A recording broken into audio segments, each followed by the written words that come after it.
এখন চৈত্র মাস, কোনো আওয়াজ পাচ্ছেন? কি সুন্দর আওয়াজ। বই পুস্তকে কিন্তু আমরা পড়তাম ঝিঝি পোকার ডাকে আমাদের মন প্রাণ জুড়িয়ে যায়, কিন্তু আসল ঝিঝি পোকার ডাক শোনেন, শুনতে পাচ্ছেন?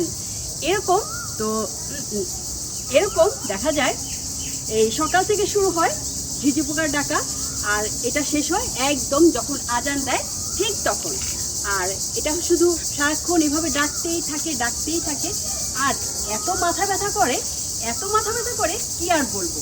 তো যারা ঝিঝি পোকার ডাকের কথা, বই পুস্তকের কথা শুনেন, হ্যাঁ, তারা তো ভাবেন ওরে আল্লাহ, ঝিঝি পোকার ডাক কত ভালো লাগে, কত মনোরম পরিবেশ। কিন্তু এই যে সারাক্ষণ এভাবে ডাকতেছে, এত মাথা ব্যথা হয়, কি আর বলবো, বলার বাইরে। তবে হ্যাঁ, একটা কথা, এটার একটা সিজন আছে। মানে এই চৈত্র মাস থেকে শুরু হইতো, আমার শাশুড়ি বলতো চৈত্র মাস থেকে শুরু হয়, যখন নাকি চৈত্র মাসের শেষে হিন্দুদের একটা উৎসব আছে, সেটা হচ্ছে বান্নি উৎসব। ওই উৎসবটা যেদিন শেষ হবে, মানে আপনারা জানেন, শুনছেন নিশ্চয়ই, সান, যেটাকে বলে সান, মানে হিন্দুরা ওই দিন গোসল করে, ঠিক আছে? আমাদের এখানেও গোসলের স্থান আছে, লাঙ্গলবন্ধ পুকুর ঘাট আছে, মানে ওদের স্নান ঘাট। তো সেখানে ওরা গোসল করে। তো দেখা যায় সেই গোসলের যেদিন গোসল শেষ, সেদিন থেকে ঝিঝি পোকার ডাক ওঠে। তো এই একটা মাস আমাদের সবাইকে এরকম ঝিঝি পোকার ডাক সকাল থেকে নিয়ে সন্ধ্যা পর্যন্ত শুনতে হয়, কিচ্ছু করার নাই। তবে আরেকটা মজার বিষয় কি জানেন? যখনই আজানটা দেওয়া শেষ হয়, ঠিক সেই মুহূর্তে আজানও শেষ, ঝিঝি পোকার ডাকাও শেষ। আরেকটা বিষয় হচ্ছে, ঝিঝি পোকারাই কিন্তু মানে একদিনের জন্যই বেঁচে থাকে। তাদের খোলস মানে অনেক গাছের ইসেতে থাকে লেগে। আমি আরেকদিন কোনো একটা ভিডিওতে দেখাবো, আজকে আমি আনতে পারি নাই, খোলস অনেক লেগে আছে, ভয় লাগে।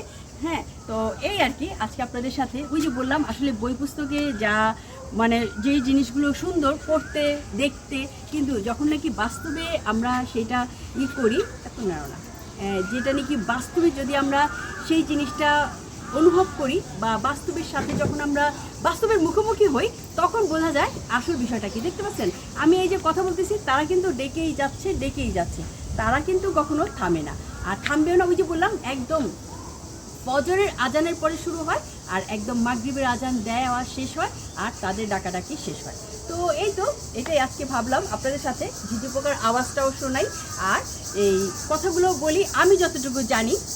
তো কেমন লাগলো আজকের ভিডিওটা? শুনতে পাচ্ছেন নিশ্চয়ই ডাকটা কেমন ডাকতেছে না?